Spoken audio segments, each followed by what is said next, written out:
രണ്ടാളും അഗ്രഷൻ കാണിക്കലുണ്ട്. കടിക്കാനുള്ള ഒരു ടെൻഡൻസി ഇവൾക്കാ കൂടുതൽ. കോമ്പൗണ്ടിനകത്ത് കയറാൻ പറ്റും. കാവലുമാണ് കുറച്ചുകൂടി നല്ലോണം ഫ്രണ്ട്ലി ആണ്. ഇവള് ഇച്ചിരി സൺലൈറ്റ് എന്നാലും കയറി ചിലപ്പോ കടിയിട്ടാൻ ചാൻസ് ഇവള് ചിലപ്പോ കടിക്കും, ചിലപ്പോഴല്ല കടിക്കും. 2-3 ആളെ പിടിച്ചു, പക്ഷെ ഇവള് നമ്മള് വിളിച്ച അപ്പം നിൽക്കും. അതാ ഒരു ഗുണം ഉണ്ടാവും. അതാണ് അവനെ കടിച്ചു നല്ല രീതിയിൽ ട്രെയിൻഡ് ആണല്ലേ. അതെ, വിളിച്ചു കഴിഞ്ഞാൽ അപ്പൊ തന്നെ നിൽക്കും. നമ്മള് ഇവിടെ ഉള്ളപ്പോ തന്നെ ഒരു 2-3 ആളെ പിടിച്ചിട്ടുണ്ട്. ശരി, പിടിച്ചു വിളിച്ചു കഴിഞ്ഞത് അപ്പൊ തന്നെ വിടും. ഇവര് തമ്മിൽ പ്രശ്നം എന്തെങ്കിലും ഉണ്ടോ? ഇല്ലില്ല, അവര് ഓക്കെ. വേറെ ആനിമൽസ് ഇവിടെ പശു ഉണ്ട്, ആടുണ്ട്, അവരുമായിട്ടൊക്കെ എങ്ങനെ പ്രശ്നമുണ്ടോ?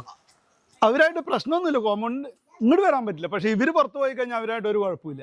ആർക്കും വളർത്താം, കുട്ടികൾക്കും വളർത്താം, വലിയവർക്കും വളർത്താം, കാരണന്മാർക്കും വളർത്താം. അച്ഛനൊക്കെയാണ് കൊണ്ട് ആർക്കും വളർത്താൻ പറ്റിയ ഒരു ബ്രീഡ്. അതെ, ആർക്കും വളർത്താം. വീട്ടിലായാലും പിള്ളേർക്കായാലും മുതിർന്നവർക്കായാലും എല്ലാം യൂറോപ്യൻ ഡോബർമാൻ ഭയങ്കര ഇഷ്ടമല്ലേ? എല്ലാവർക്കും ഭയങ്കര ഇഷ്ടമാണ്. ശരി, എത്ര നാളായിട്ട് വളർത്തുന്നുണ്ട് യൂറോപ്യൻ ഡോബർമാൻ? ഇതിപ്പോ 2 വർഷമായിട്ട് വളർത്തുന്നുണ്ട്. ഓക്കെ. ചേട്ടൻ എന്ത് ചെയ്യുന്നത്?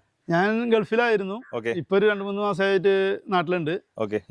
പ്രവാസിയായിരുന്ന സമയത്ത് യൂറോപ്യൻ ഡോബർമാനെ വാങ്ങിച്ച് പിള്ളേർക്ക് കൊടുത്തു. അതെ, വീട് കാവലിനായിട്ട്. ഓക്കെ. നമ്മുടെ സ്ഥലം എവിടെ നമ്മുടെ വരുന്നത്? ഇത് പാലക്കാട് ജില്ലയില് വണ്ടാഴി എന്ന് പറഞ്ഞ സ്ഥലത്താണ് ഇത് വരുന്നത്. ശരി, നമുക്ക് യൂറോപ്യൻ ഡോബർമാനെ വളർത്തുന്ന മുമ്പ് വേറെ ഏതെങ്കിലും ബ്രീഡിനെ വളർത്തിയിട്ടുണ്ടായിരുന്നു?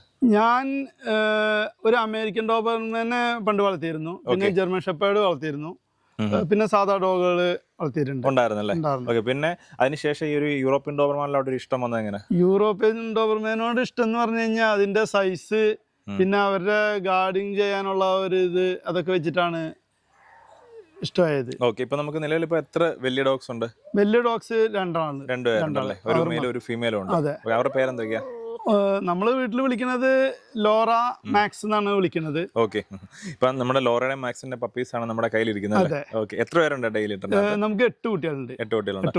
ലോറ മാക്സിനെ നമ്മൾ ഒരേ കെനലിൽ നിന്ന് എടുത്താണോ അതോ വേറെ വേറെ ബ്രീഡേഴ്സിനെ? അല്ല, 2 ഫിമെയില് നമ്മുടെ അടുത്ത് തന്നെ ഒരു ഫേമസ് ആയിട്ടുള്ള ഒരു ബ്രീഡറുടെ അടുത്ത് നിന്ന് എടുത്താണ്. ഓക്കെ.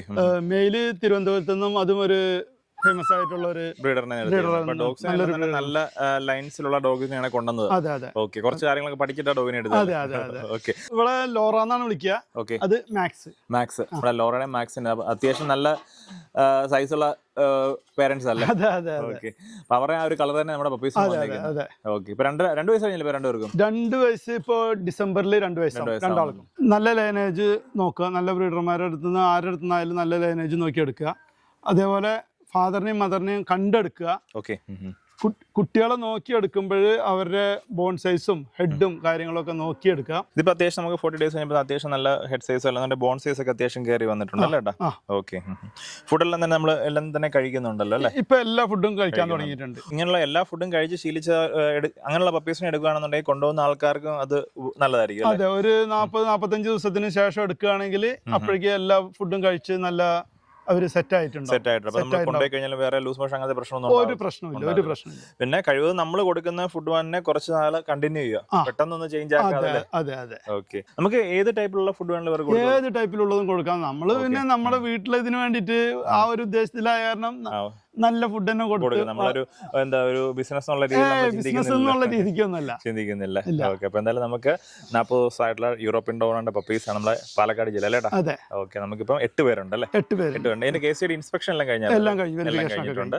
അവര് തന്നെയാണ് വളർത്തിയത്. ഞാനിവിടെ ശരിക്കും ലീവിന് ഒരു വർഷത്തിൽ 1 മാസമൊക്കെ വന്നിട്ട് പോകുന്നേ ഉള്ളൂ. അവര് കറക്റ്റായിട്ട് നോക്കി അവർക്കൊന്നും ആർക്കും സ്ത്രീകൾക്കൊക്കെ വളർത്താൻ പറ്റിയ ബ്രീഡാണ്. ഓക്കെ. കാരണം ഈ യൂറോപ്യൻ ഡോഗ് എന്ന് പറയുമ്പോൾ അത്യാവശ്യം നല്ല സൈസാണ്, അതുപോലെ തന്നെ അഴിച്ചു വിട്ട് കഴിഞ്ഞാൽ അത്യാവശ്യം ഓടി നിൽക്കുന്ന ഒരു സ്വഭാവമാണ് അല്ലേ? ഇവർക്ക് അന്നേരം ഹാൻഡിൽ ചെയ്യാൻ പറ്റുമോ അതിനെ? ഒരു പ്രശ്നമില്ല, അവർക്ക് ചെയ്യാം.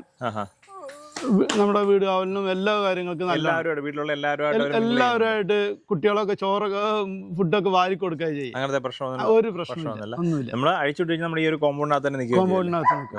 എന്തെങ്കിലും ട്രെയിനിങ് എന്തെങ്കിലും ഡോഗ്സിന്? ഡോഗിന് മദറിനും ഫാദറിനും ചെയ്തിട്ടുണ്ട്. പക്ഷെ നമ്മൾ ഇവിടുത്തെ തിരക്കും കാര്യങ്ങളായതുകൊണ്ട് കറക്റ്റായിട്ട് ഫോളോ അപ്പ് ചെയ്യാത്തതിന്റെ ഒരു കുറവ് മെയിൽ ഡോഗിനുണ്ട്. അവള് കാര്യങ്ങളൊക്കെ കുറെ. ഓക്കെ. ഈ ബ്രീഡിനെ വളർത്തിട്ട് മൊത്തത്തിൽ ചെയ്യണപ്പോൾ ഒരു ഗാർഡിങ് എന്നുള്ള രീതിയിൽ എടുത്തിട്ട് ചെയ്യണപ്പോൾ സാറ്റിസ്ഫൈഡ് ആണോ? ഞാൻ സാറ്റിസ്ഫൈഡ് ആണ്. അപ്പം ശരിക്കും ഈ യൂറോപ്യൻ ഡോബർമാനെ എങ്ങനെയുള്ളവർക്ക് പ്രയോജനം ചെയ്യുന്നത്? യൂറോപ്യൻ ഡോബർമാനെ ആർക്കും വളർത്താൻ പറ്റും. നമുക്ക് ഇതേപോലെ ഒരു കോമ്പൗണ്ട് വാളും കാര്യങ്ങളൊക്കെ ഉണ്ടെങ്കിൽ കുറച്ചും കൂടെ ഈസി ആയിരിക്കും. അതല്ലെങ്കിൽ ഒരു ഫെൻസിങ് പോലെ അങ്ങനെ എന്തെങ്കിലും ഉണ്ടെങ്കിലും കുഴപ്പമില്ല. ആർക്കും വളർത്താം, ആർക്കും വളർത്താം. ആർക്കും വളർത്താം. അതാണ് യൂറോപ്യൻ ഡോബർമാന്റെ ഗുണം അല്ലേ? സ്ത്രീകൾക്കും വളർത്താം, കുട്ടികൾക്കും വളർത്താം, ആർക്കും വളർത്താം. യൂറോപ്യൻ ഡോബർമാൻ എന്ന് പറഞ്ഞു കഴിഞ്ഞാൽ മെയിൻ്റെനൻസ് ഫ്രീ ആണ്. ഞാൻ ഇന്ന് വരെ ഇതുങ്ങളെ ഹോസ്പിറ്റലിൽ കൊണ്ടുപോയിട്ടില്ല.